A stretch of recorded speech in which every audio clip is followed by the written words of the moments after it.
ಅಮ್ಮ, ಚಂದ್ರಣ್ಣ ಬಂದ. ರಂಜಿತ ಕೂಗಿದಾಗ ಪಾರ್ವತಮ್ಮ ಹೊರಗೆ ಬಂದರು. ಮಮತೆಯಿಂದ, ಏಕಪ್ಪ ಹೊತ್ತಾಯಿತು. ನಿಮ್ಮಜ್ಜಿ ನಿನಗೋಸ್ಕರ ಒತ್ತು ಶಾವಿಗೆ ಮಾಡಿದ್ದರು.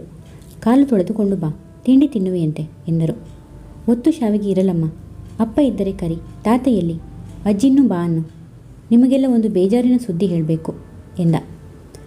ಪಾರ್ವತಮ್ಮ ಗಾಬರಿಯಿಂದ, ಏಕಪ್ಪ, ಏನು ವಿಷಯ ಎಂದರು. ಚಂದ್ರು ಕುರ್ಚಿಯ ಮೇಲೆ ಕುಳಿತು, ಎಲ್ಲರನ್ನೂ ಕರೆಯಮ್ಮ. ನಿಮ್ಮೆಲ್ಲರ ಮನಸ್ಸಿಗೆ ಬೇಜಾರಾಗುವ ಒಂದು ಸುದ್ದಿ ತಿಳಿಸಬೇಕಾಗಿದೆ. ನೀವೆಲ್ಲ ಅದನ್ನು ಹೇಗೆ ಸ್ವೀಕರಿಸ್ತೀರೋ ಎಂದ. ಒಳಗೆ ಕೇಳುತ್ತಿದ್ದ ವಸಂತಳ ಮೈಯೆಲ್ಲ ರೋಮಾಂಚನವಾಯಿತು. ಹಾಗಾದರೆ ಚಂದು ನನ್ನ ಮನವಿಗೆ ಒಲಿದಿದ್ದಾನೆ.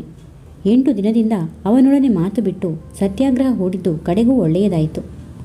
ಅತ್ತಿಗೆ ಮೈಥಿಲಿ ಹೇಳುತ್ತಿರಲಿಲ್ಲವೇ, ನಿನ್ನಂಥ ಚೆಂದುಳ್ಳಿ ಬೊಂಬೆ ತವರಿಗೆ ಓಡಿ ಹೋಗ್ತೀನಿ ಎಂದರೆ ಯಾವ ಗಂಡ ನಿನ್ನ ಮಾತು ಕೇಳಲ್ಲ. ಆ ಜಾಯಿಂಟ್ ಫ್ಯಾಮಿಲಿಗೆ ಸೇರಿಕೊಂಡು ಏಕೆ ಒದ್ದಾಡ್ತಿ?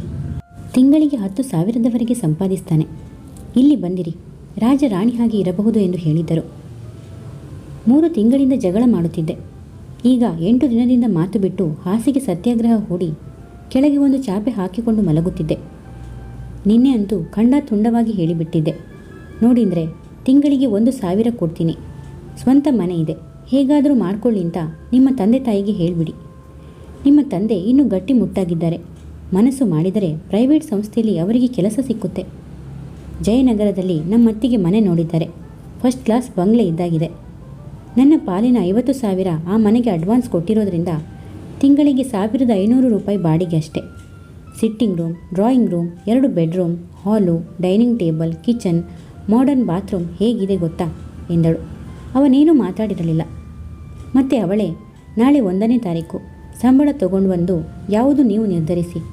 ನಾಳೆ ಆ ಮನೆಗೆ 1,000 ರೂಪಾಯಿ ಕೊಟ್ಟು ಮಾತಾಡಿ ಬರಬೇಕು. ನಿಮ್ಮ ತಂದೆ ತಾಯಿಗೆ ಹೇಳಿ ಒಪ್ಪಿಸಬೇಕು. ಸ್ವಲ್ಪ ಕೋಪ ಮಾಡ್ಕೋತಾರೆ, ಹಾರಾಡ್ತಾರೆ, ಆಮೇಲೆ ಎಲ್ಲ ಸರಿ ಹೋಗುತ್ತೆ. ನಾಳೆ ಏನಾದರೂ ನೀವು ಹೊಸ ಮನೆ ಯೋಜನೆಗೆ ಒಪ್ಪದಿದ್ದರೆ ನಾನು ನಾಳೆನೇ ತವರಿಗೆ ಹೊರಟೋಗ್ತೀನಿ. ಅಲ್ಲೇ ಪ್ರೈವೇಟ್ ಶಾಲೆಯಲ್ಲಿ ಕೆಲಸಕ್ಕೆ ಸೇರ್ಕೋತೀನಿ. ಮದುವೆನೇ ಆಗಿಲ್ಲ ಅನ್ಕೋತೀನಿ ಎಂದಿದ್ದಳು. ಅವನು ಸುಮ್ಮನಿದ್ದ. ಈ ದಿನ ಅವನು ಸಂಬಳ ತಗೊಂಡು ಬಂದ ಮೇಲೆ ಏನು ನಡೆಯುತ್ತದೋ. 2,000 ಎಂದಿನಂತೆ ಪಾಕೆಟ್ ಮನಿ ಎಂದು ಕೊಡಲು ಬಂದರೆ ರೊಯ್ ಎಂದು ಬಿಸಾಡಿ ತವರು ಮನೆಗೆ ಹೊರಟು ಬಿಡಬೇಕು ಎಂದುಕೊಂಡಿದ್ದಳು. ಆದರೆ ಅವನು ರೂಮಿಗೆ ಬರಲಿಲ್ಲ. ಹಜಾರದಲ್ಲಿ ಎಲ್ಲರನ್ನೂ ಕಲೆ ಹಾಕುತ್ತಿದ್ದನು. ಮೈಯೆಲ್ಲ ಕಿವಿಯಾಗಿ ಹಜಾರದಲ್ಲಿ ನಡೆದ ಸಂಭಾಷಣೆ ಕೇಳಿಸಿಕೊಳ್ಳತೊಡಗಿದಳು. ಏನಪ್ಪ ಚಂದ್ರು, ಏನು ವಿಷಯ? ಮುಖ ಏಕೆ ಒಂಥರ ಇದೆ ಹೇಳು? ತಂದೆ ಗಿರಿಧರರಾಯರು ಕೇಳುತ್ತಿದ್ದರು. ಏನಪ್ಪ, ಏನು ವಿಷಯ ಹೇಳು? ನಾವೆಲ್ಲ ಹಿರಿಯರಾಗಿ ಇರೋದು ಏಕೆ? ಎಲ್ಲ ಚಿಂತೆ ನೀನೇ ಮೈಮೇಲೆ ಹಾಕಿಕೊಂಡು ಒದ್ದಾಡಲಿಕ್ಕ? ತಾತ ಗೋಪಾಲರಾಯರು ಕೇಳಿದರು. ನಮ್ಮ ಕಂಪನಿಯ ಬಾಸ್ ಶೇರ್ಪೇಟೆ ವ್ಯವಹಾರದಲ್ಲಿ ಏನು ಲಕ್ಷಾಂತರ ರೂಪಾಯಿಗಳ ನಷ್ಟ ಮಾಡಿಕೊಂಡಿದ್ದಾರಂತೆ. ಹೀಗಾಗಿ ಇಲ್ಲಿನ ಬೆಂಗಳೂರು ಬ್ರ್ಯಾಂಚ್ನಲ್ಲಿ ಈ 3 ವರ್ಷದಿಂದ ಸೇರಿದ ಹೊಸಬರನ್ನೆಲ್ಲ ತೆಗೆದು ಬಿಡ್ತಿದ್ದಾರೆ. ಅಂದರೆ ಸದ್ಯಕ್ಕೆ ನಮ್ಮನ್ನು ಬಾಂಬೆ ಆಫೀಸಿಗೆ ಜೂನಿಯರ್ಸ್ ಆಗಿ ಕರೆಸ್ಕೋತಾ ಇದ್ದಾರೆ. ಸಂಬಳ ಮಾತ್ರ ಸದ್ಯಕ್ಕೆ 3-4 ವರ್ಷ 2,000 ರೂಪಾಯಿ ಇರುತ್ತೆ ಎಂದ. ಪಾರ್ವತಮ್ಮ ಚಿಂತೆಯಿಂದ, ಬಾಂಬೆಯವರೆಗೂ ನೀನು ಹೋದರೆ ನಾವು ಹೇಗೆ ಇರಬೇಕಪ್ಪ? ಆ ಸಿಂಪ್ಸನ್ ಕಂಪನಿಯಲ್ಲಿ ಸಿಕ್ಕೋ ಹಾಗಿದ್ರೆ ನೋಡು. ಜಗದೀಶ್ 50,000 ರೂಪಾಯಿ ಕೊಟ್ಟನಂತೆ. ನೀನು ಡೆಪಾಸಿಟ್ ಕಟ್ಟಿಬಿಡು. ತಿಂಗಳಿಗೆ 3-4 ಸಾವಿರ ರೂಪಾಯಿಗಳು ಬಂದರೂ ಪರವಾಗಿಲ್ಲ. ನೀನು ಕಣ್ಣೆದುರಿಗೆ ಇದ್ದರೆ ಸಾಕು ಎಂದರು. ಈಗ 50,000 ರೂಪಾಯಿ ಎಲ್ಲಿದೆಯಮ್ಮ ಎಂದ. ನನ್ನ ಅವಲಕ್ಕಿ ಸರ ಕೊಡ್ತೀನಪ್ಪ. ಬಿಲ್ವಾರ ಈ ನಡುವೆ ಹಾಕ್ಕೊಳ್ಳಲ್ಲ, ಅವೆರಡು ಮಾರಿಬಿಡ್ತೀನಿ ಎಂದರು ತಾಯಿ. ಚಂದ್ರು ಚಿಂತೆಯಿಂದ, ಅಮ್ಮ, ಸೊಸೆಗೆ ಅಂತ 5 ತೊಲೆ ಚಿನ್ನ ಕೊಟ್ಟು ರಂಜಿತ ಮದುವೆಗೆ ಅಂತ 5 ತೊಲೆ ಇಟ್ಟಿದ್ದಿ. ಇನ್ನು ನಿನಗೆ ಉಳಿದಿರೋದು 3 ಎಳೆ ಅವಲಕ್ಕಿ ಸರ, 2 ಬಿಲ್ವಾರ. ಅದು ನಿಮ್ಮ ತಂದೆ ಮನೆಯಲ್ಲಿ ಕೊಟ್ಟ ಚಿನ್ನ.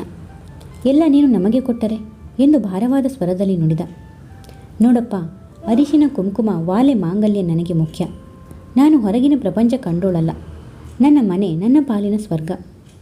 ಎಲ್ಲ ಒಟ್ಟಿಗೆ ಚೆನ್ನಾಗಿರಬೇಕು. ಅದಕ್ಕೆ ನಾನೇನೂ ತ್ಯಾಗ ಮಾಡಲಿಕ್ಕೂ ಸಿದ್ಧ. ಹಾಗಲ್ಲಮ್ಮ, ಈಗ ನೀನೇನೋ 50 ಸರಿ ಮಾಡಿಕೊಡ್ತಿ. ಆ ಕೆಲಸದಲ್ಲಿ ಬರೋದು 4,000 ರೂಪಾಯಿ ಸಂಬಳ. ನಾನು BE ಓದುವಾಗ ಟೆಕ್ನಿಕಲ್ ಕೋರ್ಸ್ ಸಮಯದಲ್ಲಿ ಅಪ್ಪ ನನಗಾಗಿ 1 ಲಕ್ಷದವರೆಗೆ ಖರ್ಚು ಮಾಡಿದ್ದಾರೆ. ಆಗ ಅಪ್ಪ ಸರ್ವಿಸ್ನಲ್ಲಿ ಇದ್ದರು. ಹೇಗೋ ಶಾಲೆ ಮ್ಯಾನೇಜ್ಮೆಂಟ್ನಲ್ಲಿ ಸಾಲ ತೆಗೆದು ಬಡ್ಡಿ ಸಮೇತ ತೀರಿಸಿದರು. ಅಪ್ಪ ರಿಟೈರ್ ಆಗಿ ಬಂದ ದುಡ್ಡಲ್ಲಿ ಹೆಚ್ಚಿನ ಹಣ ಆ ಸಾಲಕ್ಕೆ ಹೋಯಿತು. ಉಳಿದ ಒಂದು 50,000 ಮನೆ ರಿಪೇರಿಗೆ ಆಯಿತು. ಈಗಲೂ ಪುನಃ ನನಗೆ ಕೊಟ್ಟರೆ ನಾಳೆ ರಂಜಿತ ಮದುವೆ ಇದೆ, ಸೋಮು ಓದು ಇದೆ. ನನಗೆ ಬರೋ 4,000 ಸಂಬಳದಲ್ಲಿ ಈ ಎಲ್ಲ ಜವಾಬ್ದಾರಿ ಹೇಗೆ ನೋಡಿಕೊಳ್ಳಲಿ? ಮೊದಲಾದರೆ ನಾನು ಸ್ವತಂತ್ರನಿದ್ದೆ. 1,000 ಕೈಲಿಟ್ಕೊಂಡು 8-10,000 ಮನೆಗೆ ಮಾಡ್ತಿದ್ದೆ. ಆದರೆ ಈಗ ಮದುವೆ ಆದ 6 ತಿಂಗಳಿಂದ ತಿಂಗಳಿಗೆ 2,000 ಅವಳಿಗೆ ಬೇರೆ ಕೊಡ್ತೀನಿ. ಅವಳಿಗೆ ತುಂಬ ಸೀರೆ ಒಡವೆಯ ಹುಚ್ಚು.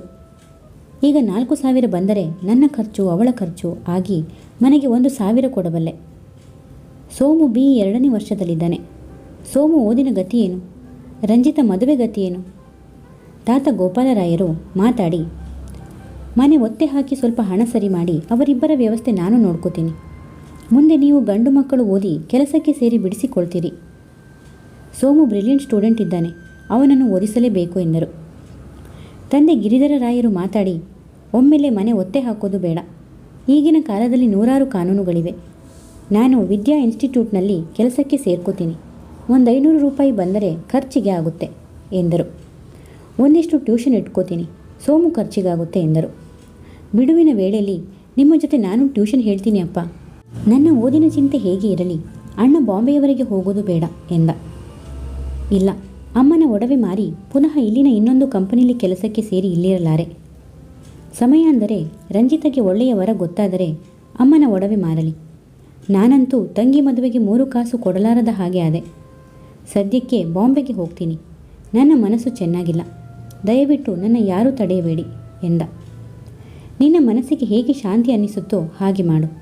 ಬೇಕಾದರೆ ನನ್ನ ಫ್ರೆಂಡ್ ರಾಮುಗೆ ಪತ್ರ ಬರಿತೀನಿ. ಅವರ ಮನೆಯಲ್ಲಿ ಪೇಯಿಂಗ್ ಗೆಸ್ಟ್ ಆಗಿ ನೀನು ನಿನ್ನ ಹೆಂಡತಿ ಇರಿ.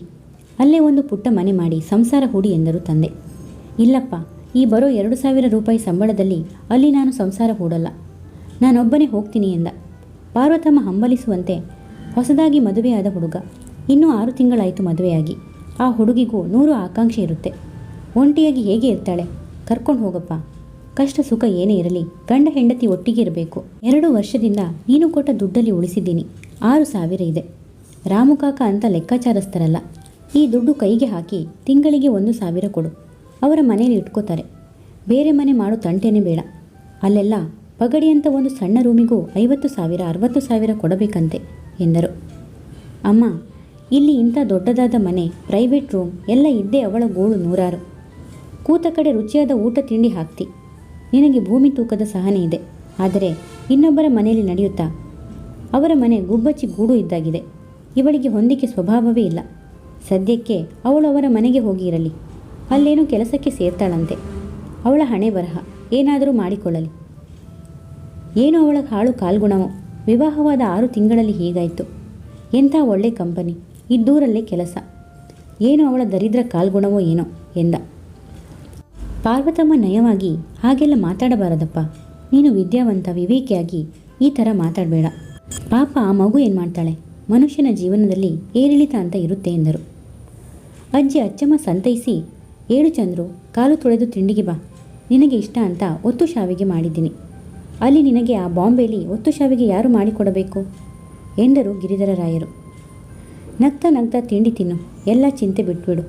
ನಾವಾಗಿ ಬಾಂಬೆ ಮದ್ರಾಸು ಅಂತ ಹುಡುಕೊಂಡು ಹೋಗಲ್ಲ. ಹೋದರೂ 8 ದಿನದ ಪ್ರೇಕ್ಷಣೀಯ ಸ್ಥಳಗಳು ಏನೂ ನೋಡಲಿಕ್ಕೆ ಆಗುತ್ತೆ. ಈಗ ಒಂದು ಒಳ್ಳೆಯ ಅವಕಾಶ ಬಂದಿದೆ, ಹೋಗಿ ಬಾ.